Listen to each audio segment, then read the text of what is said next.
Texas, 1944. Le soleil avait à peine grimpé au-dessus de l'horizon lorsque les camions roulèrent à travers la poussière à l'extérieur d'Amarillo. Les moteurs toussèrent, crachotèrent et moururent, ne laissant que le son des cigales et un vent bas poussant à travers les arbres de mesquite. À l'intérieur d'un des camions était assise un groupe de prisonnières allemandes. Pas des soldats, mais des femmes. Leurs uniformes kaki étaient froissés, leurs yeux creux après des semaines de transport à travers les océans et les frontières.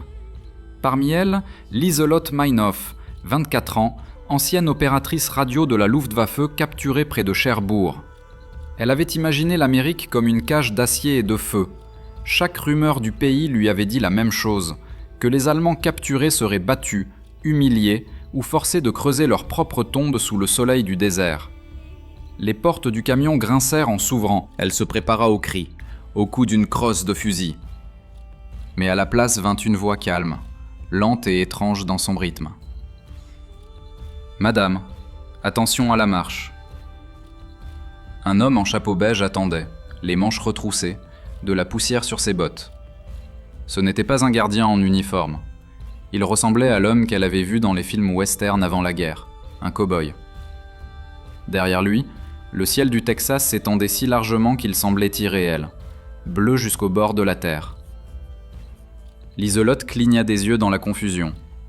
L'air sentait les chevaux et le foin, pas la poudre à canon. Autour d'elle, d'autres femmes descendaient avec hésitation, serrant leurs petits sacs. Il n'y avait pas de chaînes, pas de cris. Juste quelques soldats appuyés sur des fusils, observant sans malice. Le cow-boy lui tendit une tasse en étain d'eau. Elle était froide, plus propre que tout ce qu'elle avait goûté depuis la France. Elle la but d'un trait. Il hocha la tête. « Il y en a plein d'autres, d'où ça vient ?» Elle ne savait pas quoi dire. Chez eux, on leur avait dit que les Américains étaient des sauvages, une nation de criminels et d'esclaves d'usine, qui vivaient pour l'argent et les machines. Pourtant ici, debout dans la douce chaleur d'un matin texan, elle vit quelque chose qui ne correspondait pas aux histoires. Le bétail se déplaçait paresseusement au-delà des clôtures. Des moulins à vent tournaient au loin. Un chien aboyait, chassant des ombres dans la poussière. Le cow-boy pointa vers les écuries. « Vous allez nous aider ici, nourrir, nettoyer, monter à cheval si vous en avez envie. »« Monter à cheval ?» Elle faillit rire. Elle s'était attendue à des fers, pas à des selles. Lorsque les portes du camp se refermèrent derrière elle, Lieselotte se retourna pour regarder les plaines ouvertes. Pour la première fois depuis la capture, elle ressentit quelque chose qu'elle n'avait pas ressenti depuis des mois. La curiosité. Elle se chuchota à elle-même, mi-incrédule, mi-émerveillée. Ceci est l'Amérique. La scène s'estompe alors que le narrateur intervient. On lui avait appris à craindre un monstre. Au lieu de cela, elle trouva une nation si confiante qu'elle n'avait pas besoin de haïr ses ennemis. Une terre où l'on donnait des chevaux aux prisonniers, pas des chaînes. Avant même de voir le Texas, Lieselotte avait été certaine qu'elle mourrait en Amérique. Chaque Allemand qu'elle connaissait le croyait. La machine de propagande du Reich s'en était assurée.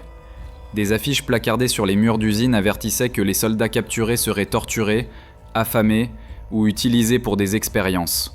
Les émissions de radio décrivaient l'Amérique comme une terre de corruption, un endroit où la démocratie dégénérée avait effacé l'honneur et l'avait remplacé par la cupidité. Pour les femmes comme Lieselotte, la peur était encore plus vive. Des rumeurs se répandaient dans le corps auxiliaire de la Luftwaffe, selon lesquelles les prisonnières femmes étaient envoyées dans des camps de travail ou utilisées par les soldats ennemis.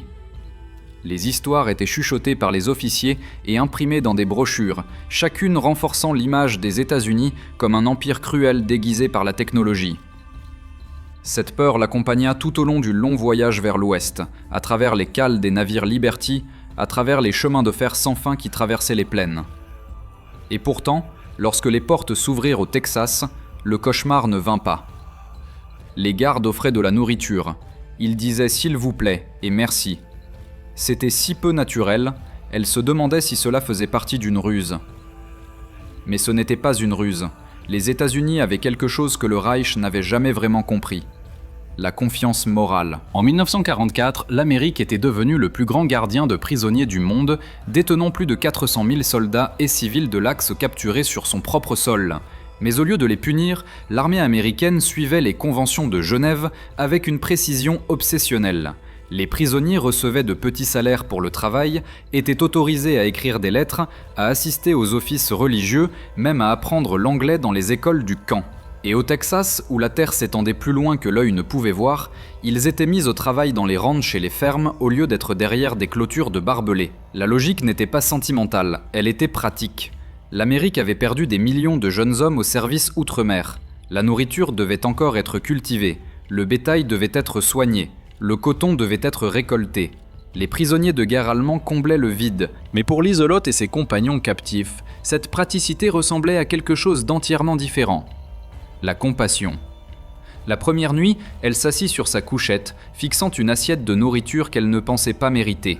Ragoût de bœuf, pain, beurre, même une part de tarte aux pommes. Elle ne pouvait pas manger. Elle pensait que c'était un test. Une autre femme chuchota que la nourriture était empoisonnée. Mais le lendemain matin, la faim vainquit la peur. Elles mangèrent, et elles réalisèrent quelque chose de profond. L'ennemi qu'on leur avait appris à mépriser les nourrissait mieux que leur propre armée ne l'avait jamais fait. Dans l'une de ses premières lettres à la maison, censurée avant livraison, Liselotte écrivit « On nous a dit que nous serions des esclaves, mais ici même les gardes disent bonjour. Le ciel est énorme. Et la nourriture a le goût de la miséricorde. » Pour les femmes allemandes élevées sous la dictature, le plus grand choc n'était pas le confort matériel, c'était la dignité. L'Amérique n'avait pas besoin d'humilier ses captifs pour prouver sa puissance. Cette confiance tranquille et inébranlable allait bientôt commencer à démanteler tout ce qu'elles avaient cru sur la guerre. Au printemps de 1944, l'Amérique était devenue le plus grand gardien de prison de l'histoire moderne. À travers le pays, plus de 400 000 prisonniers de l'Axe, allemands, italiens et japonais, étaient traités, nourris et assignés au travail. Le Texas seul détenait plus de 70 camps majeurs, dispersés comme des îles à travers les plaines d'El Paso à Huntsville. La plupart furent construites en quelques mois, identiques dans leur disposition et leur fonction. Rangées de baraquements en bois, réfectoires, ateliers et terrains de parade. Mais ce qui rendait ces camps remarquables n'était pas l'architecture, c'était la philosophie derrière eux. Contrairement à la brutalité des barbelés des installations de l'Axe en Europe ou en Asie, les camps de prisonniers de guerre américains étaient conçus non pas pour écraser le moral, mais pour le contrôler par l'ordre et la décence. La logique était froidement efficace. Un prisonnier bien nourri et occupé causait moins de problèmes, nécessitait moins de gardes, et surtout, devenait un ambassadeur silencieux de la supériorité américaine lorsque la guerre se terminait. Chaque camp fonctionnait comme une ville autonome. Ils avaient des bibliothèques remplies de livres anglais et allemands donnés, des infirmeries avec eau courante et draps propres, et des ateliers où les prisonniers réparaient vêtements et équipements. Même des orchestres et des troupes de théâtre étaient organisés pour occuper les prisonniers. Pour le monde extérieur, cela semblait absurdement généreux, mais pour les planificateurs militaires américains, c'était une guerre psychologique du genre le plus subtil. Lorsque le département de la guerre américain commença à recevoir des femmes allemandes capturées en 1944, principalement des infirmières, des commis et du personnel auxiliaire de la Luftwaffe, ils firent face à une question logistique que personne n'avait anticipée. Où les mettre ? La solution était le Texas. Avec ses vastes espaces ouverts et ses besoins agricoles, il devint un lieu naturel pour des programmes expérimentaux de travail de prisonniers de guerre qui pouvaient inclure les femmes en toute sécurité. Beaucoup de ces femmes arrivèrent par Camp Earn ou Camp Swift, vastes installations entourées de champs de blé et de mesquites. Là, les règles étaient simples. Obéissez, travaillez, et vous serez traités équitablement. Toute violation de la discipline signifiait confinement, mais pour la plupart, les camps fonctionnaient sur la confiance mutuelle.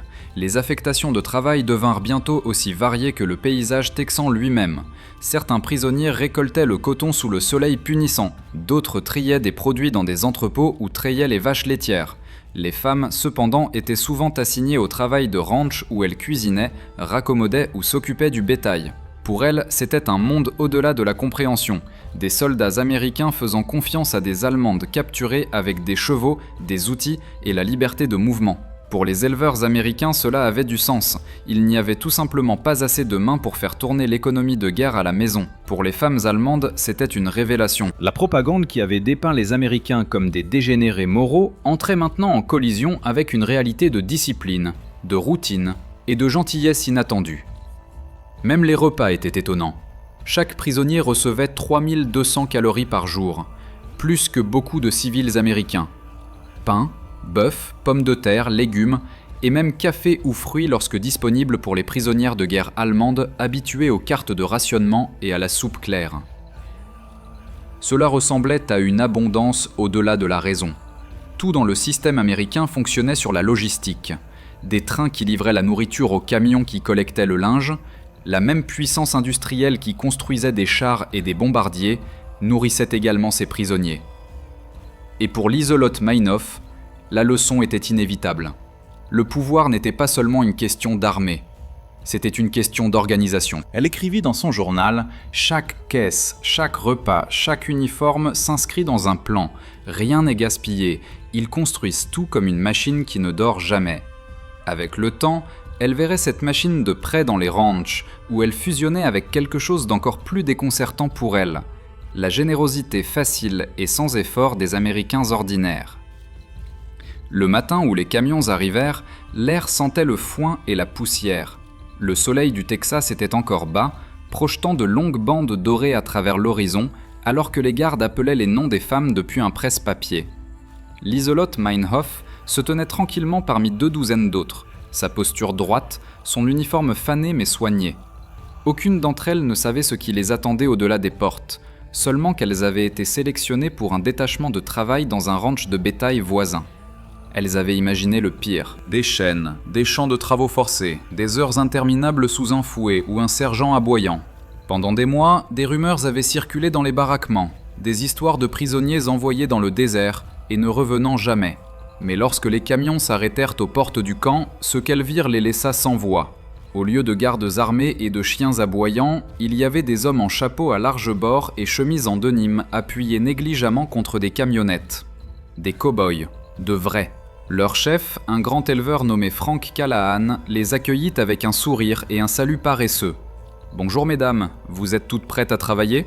Son accent était si prononcé et joyeux que l'interprète dut répéter ces mots 2 fois avant que quiconque ne comprenne. Lorsqu'elles arrivèrent au ranch Callahan, le choc ne fit que s'approfondir. Au lieu de clôtures surmontées de barbelés, il y avait des champs ouverts s'étendant jusqu'à l'horizon, parsemés de troupeaux de bétail et de chevaux paissant sous le ciel immense. La première chose à l'ordre du jour, annonça Frank, n'était pas la punition, mais le petit déjeuner. Du bacon grésillant dans des poêles en fonte, des biscuits, des œufs et du café assez fort pour secouer l'âme. Les femmes s'assirent en silence stupéfait alors qu'elles étaient servies à une longue table en bois. Aucun garde ne se tenait derrière elles. Personne ne criait d'ordre. Après le petit déjeuner vint une autre surprise. Frank les conduisit à un corral où plusieurs chevaux attendaient, sellés et agités. « Vous allez apprendre à monter, dit-il avec un sourire. On ne peut pas garder le bétail à pied et vous allez toutes nous aider à les conduire la semaine prochaine. » Un rire nerveux parcourut le groupe. Lieselotte chuchota. « Il plaisante. » Mais Frank ne plaisantait pas. En quelques minutes, les ouvriers du ranch associaient chaque femme à un cheval, offrant des instructions douces en allemand cassé et par des gestes. Au début, c'était le chaos. Les jupes s'en mêlaient, les selles glissaient, et des cris résonnaient à travers le corral alors qu'une jument effrayée prenait le mors aux dents, traînant sa cavalière en cercle. Les cow-boys riaient, non cruellement, mais chaleureusement, aidant chaque femme à remonter en selle. « Ne la combattez pas », traîna l'un d'eux. « Sentez juste le rythme, elle vous portera si vous lui faites confiance. » À midi, les femmes étaient couvertes de poussière et de sueur, mais elles riaient. La peur qui les avait tenues pendant des mois commença à fondre sous le soleil du Texas.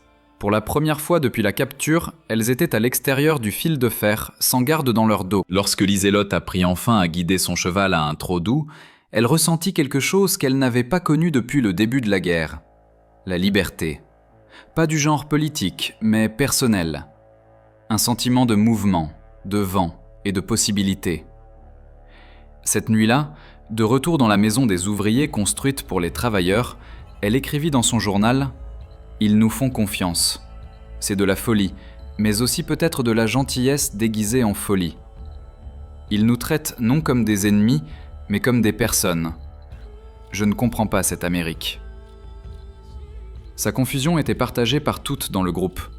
Elles avaient grandi dans une société qui mesurait la force en domination et obéissance. Ici, la force ressemblait à une confiance calme, de la patience et de la bonne humeur. Même l'autorité des cow-boys semblait différente. Ils commandaient par l'exemple, pas en criant. Lorsqu'un cheval refusait de bouger, ils ne le fouettaient pas. Ils attendaient, parlaient doucement et réessayaient. C'était un leadership construit sur le respect, pas la peur. L'Isolote observait cela avec un étonnement silencieux. Si c'était la nation contre laquelle elles avaient combattu, alors tout ce qu'on lui avait enseigné sur l'Amérique était un mensonge. La transformation vint tranquillement, presque imperceptiblement au début. En quelques jours, les femmes allemandes se retrouvèrent traitées moins comme des prisonnières et plus comme des ouvrières de ranch. Leur seul gardien étaient les vastes cieux du Texas, le vent claquant à travers les arbres de mesquite et les yeux vigilants des cow-boys qui les traitaient avec une sorte de courtoisie rude. Au lieu de clôtures de fer, il y avait des frontières de confiance. Frank Callahan l'expliqua clairement. Vous fuyez, vous mourrez de soif là-bas. Vous restez, vous mangerez bien et dormirez tranquille. Nous ne sommes pas vos geôliers, nous sommes vos voisins jusqu'à ce que cette guerre soit finie. L'Isolote ne le crut pas au début. Aucune d'entre elles ne le fit. Mais à la fin de la première semaine, la vérité devint indéniable. Les camions du camp ne venaient qu'une fois par semaine pour livrer des fournitures et personne ne comptait les têtes. Les femmes auraient pu disparaître dans les plaines à tout moment, mais elles ne le firent pas. Pourquoi l'auraient-elles fait ? Ici, sous le ciel sans fin, elles travaillaient, riaient et même apprenaient. Elles réparaient des clôtures, traillaient des vaches et apprenaient à lancer des balles de foin avec la même précision qu'elles appliquaient autrefois au travail d'usine chez elles. Plus d'une fois, les cow-boys reculèrent et regardèrent avec une admiration silencieuse. « Plus coriace que la moitié des garçons que nous avons embauchés », remarqua l'un. « Et elles ne se plaignent pas non plus. » L'Isolote remarqua aussi autre chose. Combien différemment les Américains semblaient valoriser le travail. En Allemagne, le travail était un devoir. Ici, c'était de la fierté. Les cow-boys plaisantaient, chantaient et rivalisaient de petites manières. Qui pouvait attraper un veau au lasso le plus vite ? Qui pouvait réparer le plus long tronçon de clôture avant le coucher du soleil ? Les soirées apportaient un autre choc culturel. Au lieu d'être enfermées, les femmes étaient invitées à s'asseoir près du feu, où harmonicas et guitares transformaient le crépuscule texan en quelque chose qui semblait presque sacré. Au début, elles s'asseyaient à l'écart, fatiguées et incertaines, mais le son de la musique agissait lentement sur elles, brisant le mur invisible entre vainqueurs et vaincus. Un soir, quand un cow-boy commença à fredonner Lili Marleen, la chanson que chaque soldat allemand connaissait par cœur, l'Isolote se retrouva à chanter avec lui avant de s'en rendre compte. Le feu crépitait, les voix se mélangeaient, anglais et allemand, harmonie et mélodie. Jusqu'à ce que pendant quelques minutes fugaces, il n'y ait plus d'ennemis, seulement des gens liés par la même mélodie sous les mêmes étoiles. Ensuite, Frank s'adossa à sa selle et dit doucement « La guerre se termine plutôt quand les gens réalisent qu'ils n'ont jamais été si différents. » Le lendemain matin, le travail reprit, mais tout semblait plus léger. Les barrières de peur et de suspicion s'estompaient rapidement. L'une des femmes, Anna, demanda si elle pouvait apprendre à utiliser un lasso. Les cow-boys acceptèrent, lui enseignant avec patience et bonne humeur. Bientôt, la vue d'une prisonnière allemande faisant tournoyer une corde au-dessus de sa tête provoqua des rires des deux côtés. Mais ce qui cimenta vraiment le changement arriva un après-midi quand un orage arriva rapidement de l'ouest. Le ciel devint noir, le vent hurla et la foudre fendit l'horizon. Le bétail paniquoit, se dispersant à travers les champs. Sans hésitation, les femmes coururent pour aider. Elles montèrent à cheval, crièrent, firent des signes et chevauchèrent aux côtés des cow-boys à travers des rideaux de pluie et de boue, aidant à ramener le bétail terrifié vers les enclos. Des heures plus tard, trempées et frissonnantes, elles revinrent ensemble, victorieuses. Pas un seul animal perdu. Frank marcha parmi elles, son visage strié de pluie et de fierté. « Je suppose que vous n'êtes pas que des filles de la ville après tout », dit-il avec un sourire. Cette nuit-là, les ouvriers du ranch accrochèrent discrètement une pancarte peinte à la main au-dessus de la porte du dortoir. Les cowgirls allemandes. L'Isolote le regarda avec incrédulité, puis rit jusqu'aux larmes. Quelque part au fond d'elle, un changement s'était produit. La guerre, la propagande, la peur, tout cela semblait lointain. Ce qui comptait maintenant, c'était la survie, le travail et l'étrange dignité d'être digne de confiance. Dans un monde en guerre, cette confiance était plus rare que l'or.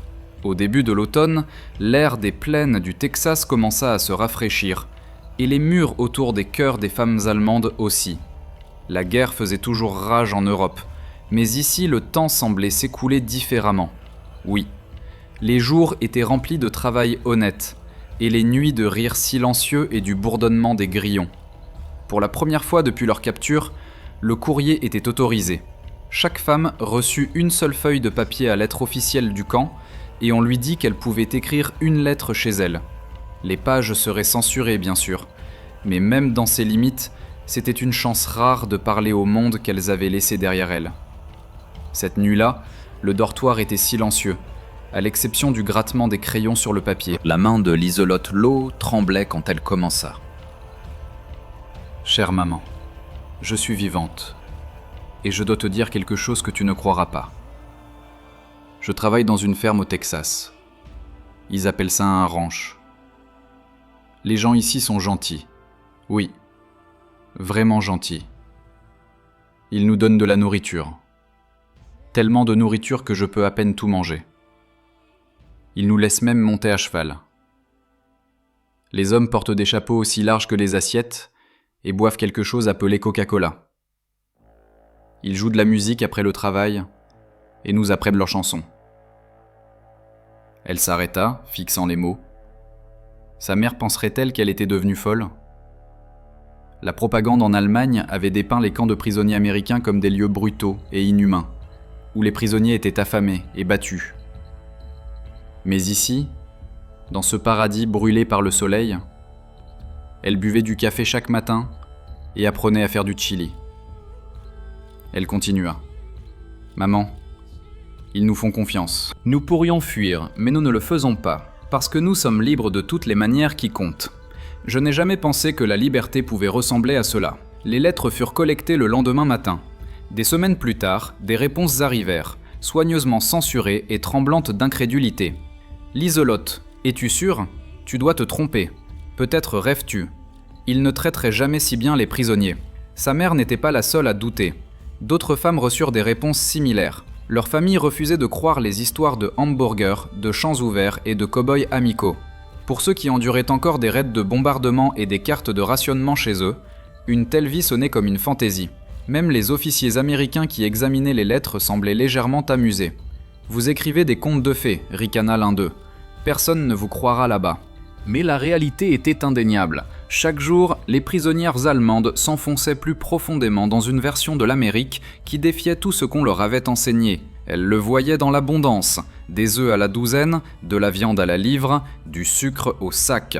Elles le voyaient dans les machines, des tracteurs rugissant à travers les champs, alimentés par de l'essence qui semblait infinie. Elles le voyaient dans l'attitude, pas de hiérarchie, pas de courbettes, pas de peur. Quand Liselotte demanda à un cow-boy pourquoi il les traitait si gentiment, il haussa les épaules. « Madame, la guerre est finie pour vous quand vous arrivez ici. Ça ne sert à rien de combattre des fantômes. » Ce n'était pas exactement le pardon, c'était quelque chose de plus pragmatique, une sorte de miséricorde américaine qui mesurait la valeur par le travail, pas par le drapeau. Un après-midi, un nouveau groupe de prisonniers arriva, des soldats masculins d'un autre camp. Ils regardèrent avec incrédulité les femmes sortir des chevaux de la grange, riant et bavardant librement avec les cow-boys. « Cela ne peut pas être réel », marmonna l'un d'eux en allemand.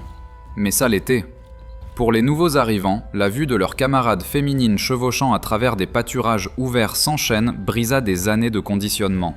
C'était la première preuve que la captivité sous les Américains pouvait être autre chose que l'humiliation. Et tandis que ces hommes rejoignaient les équipes de travail, ils commencèrent eux aussi à s'adoucir. Les cow-boys leur apprirent à réparer les clôtures, lancer des cordes et finalement à danser.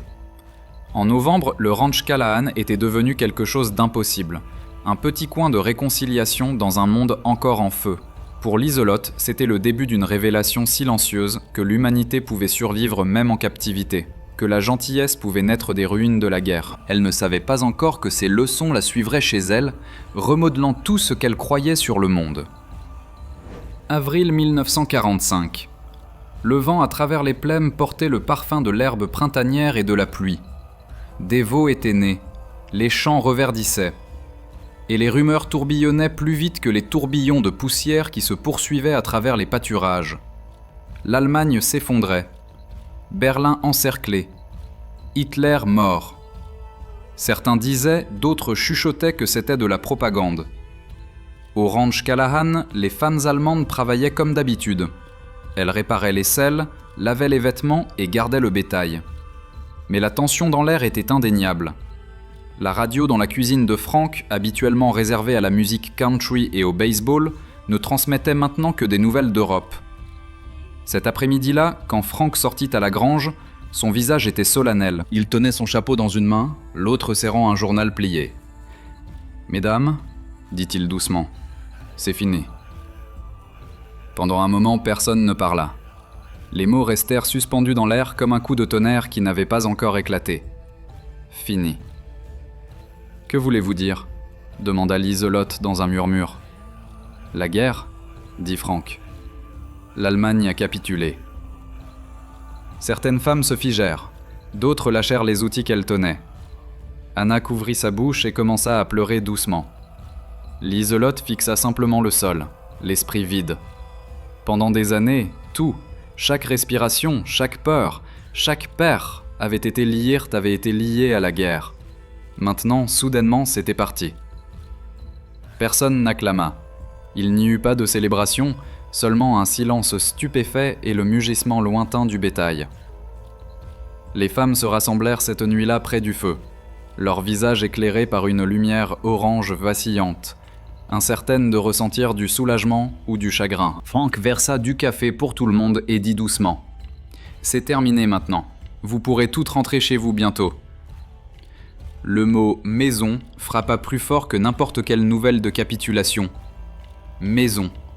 Qu'est-ce que cela signifiait même maintenant ? Leur ville pouvait avoir disparu, leur famille déplacée ou morte. L'Allemagne était en ruine. Liselotte sirota son café et regarda les étincelles monter dans la nuit. « À quoi allons-nous retourner » murmura-t-elle. Frank ne répondit pas.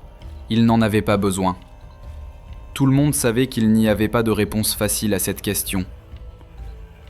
Dans les jours qui suivirent, l'armée américaine envoya des officiers pour traiter les prisonniers en vue du rapatriement. Des camions arrivèrent pour les transporter vers des camps officiels où ils attendraient des navires à destination de l'Europe. Les cow-boys se tenaient tranquillement pendant que les femmes emballaient leurs quelques affaires, principalement des vêtements, des lettres et de petits souvenirs. Frank s'approcha de Liselotte alors qu'elle pliait ses gants de travail dans un petit sac en toile. « Je suppose que vous rentrerez bientôt chez vous ?» dit-il doucement. Elle hocha la tête, la gorge serrée. « Merci, monsieur Callahan, pour tout. » Il sourit, les yeux plissés sous le bord de son chapeau. « Il n'y a rien à me remercier. Vous avez toutes travaillé dur. Vous avez gagné votre place. C'est tout ce que nous pouvons faire. » Puis, avec un sourire espiègle, il tendit la main derrière lui et tendit quelque chose enveloppé dans du papier brun. « J'ai quelque chose pour vous. » À l'intérieur se trouvait un chapeau Stetson tout neuf, couleur crème, doux comme du daim. « Pour que vous n'oubliez pas le Texas, » dit-il. Liselotte rit à travers ses larmes. Elle le mit maladroitement, le bord ombrageant ses yeux. Les ouvriers du ranch hurlèrent et applaudirent, et quelqu'un cria « Yee-haw! La cowgirl allemande chevauche à nouveau !» Quand les camions s'éloignèrent enfin, les femmes regardèrent en arrière à travers les lattes de bois et virent le ranch s'estomper au loin. Les granges, le moulin à vent, les hommes agitant leurs chapeaux en signe d'adieu. Pour Liselotte, cette vue ne s'estomperait jamais. Ce n'était pas juste un endroit, c'était une révélation. Elle était venue au Texas prisonnière et partait comme quelqu'un d'autre.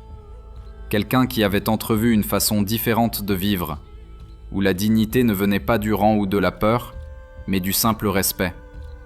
Alors que le camion grondait sur la route poussiéreuse, elle se murmura « Peut-être avons-nous perdu la guerre, mais peut-être pouvons-nous encore gagner la paix. » À ce moment-là, regardant le large horizon de l'Amérique disparaître derrière elle, Liselotte réalisa que la plus grande liberté qu'elle avait trouvée n'était pas physique. Elle était morale. Elle avait vu le pouvoir de la gentillesse et cela l'avait changée à jamais. Le voyage de retour prit des mois. La guerre pouvait être terminée, mais les traversées océaniques étaient lentes et la bureaucratie encore plus lente. Quand le navire transportant Liselotte et ses compagnes de captivité atteignit finalement Bremerhaven en Allemagne, c'était à nouveau l'hiver, froid gris et brisé. Les quais étaient en ruine, la ville était aplatie. Ce qui avait été des rues était maintenant des rivières de décombres. Alors que les femmes débarquaient, leur souffle devenait blanc dans l'air glacial. C'était un retour au pays, mais vers une patrie qui existait à peine. Les officiers américains leur remirent de petits colis de soins avant qu'elles ne débarquent. Des barres de chocolat, de la nourriture en conserve et des lettres avec des instructions sur où aller ensuite. La vue du logo de la Croix-Rouge américaine sur chaque boîte était à la fois surréaliste et humiliante. Pendant des années, on leur avait enseigné que les Américains étaient des monstres, matérialistes, cruels et sans honneur. Mais maintenant, tenant une barre herchée et portant un chapeau de cow-boy texan, Liselotte sentit le poids de ce mensonge s'effondrer complètement. Quand elle arriva dans sa ville natale, ce qu'elle trouva confirma ce qu'elle savait déjà dans son cœur. La guerre avait tout dévoré. Sa maison avait disparu, ses parents étaient morts, son village brûlé. Mais dans les cendres de la destruction, elle portait quelque chose que les ruines ne pouvaient effacer, une idée qu'elle avait apprise sous le soleil du Texas. Elle commença à travailler comme traductrice pour les forces d'occupation alliées. Son anglais, appris des cow-boys et des ouvriers du ranch, était rugueux et plein d'argot. Mais cela la fit remarquer. Les officiers américains souriaient souvent quand elle les appelait partenaires, ou disaient « n'est-ce pas ?»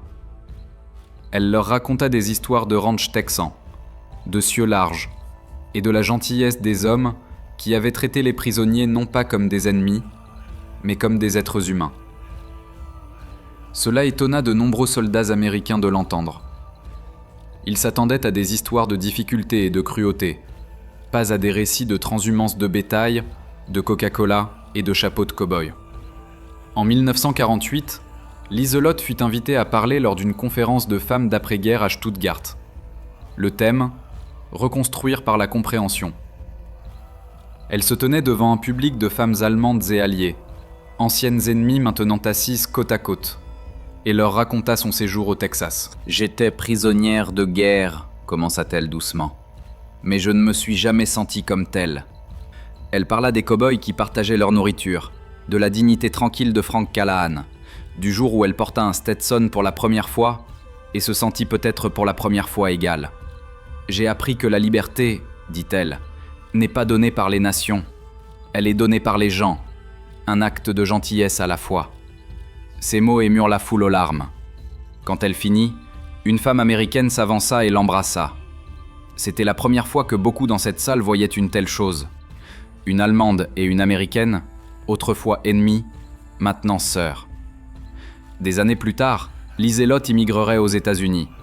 Elle s'installa à San Antonio, au Texas, non loin de l'endroit où elle avait autrefois travaillé comme prisonnière. Elle ouvrit une petite boulangerie qui devint connue pour sa fusion de pâtisseries allemandes et de saveurs du Sud. Strudel aux pommes avec crumble de noix de pécan, bretzel saupoudré de sel fumé. Au-dessus du comptoir était accrochée une photographie encadrée. Une jeune femme, en 1945, portant un chapeau de cow-boy trop grand pour sa tête, se tenant à côté d'un grand éleveur avec un sourire timide. En dessous, une simple inscription disait « D'ennemi à ami ». Quand les gens lui posaient des questions à ce sujet, elle disait « C'est l'homme qui m'a appris ce qu'est vraiment l'Amérique ». Au moment où Liselotte Lau décéda en 1987, elle était devenue un symbole de réconciliation dans sa communauté. D'anciens prisonniers de guerre, hommes et femmes, visitaient sa boulangerie, échangeant des souvenirs de guerre et de l'étrange gentillesse qu'ils avaient trouvée dans les endroits les plus improbables. Les historiens disent maintenant que ces expériences de prisonniers ont joué un rôle discret mais vital dans la formation des relations d'après-guerre entre l'Allemagne et les États-Unis. Des milliers d'anciens prisonniers sont rentrés chez eux avec des histoires d'équité, de décence et de compassion. Ils sont devenus les premiers ponts humains dans un monde désespéré de reconstruire la confiance. En fin de compte, ce ne sont pas les traités ou les gouvernements qui ont commencé la guérison, c'était la simple décence des gens ordinaires. Et sur un ranch du Texas en 1945, un cow-boy au cœur doux avait fait plus pour réparer les blessures de la guerre que n'importe quel diplomate n'aurait jamais pu le faire. Parce que parfois, la plus grande victoire n'est pas gagnée sur le champ de bataille, elle est méritée dans la grâce tranquille du pardon.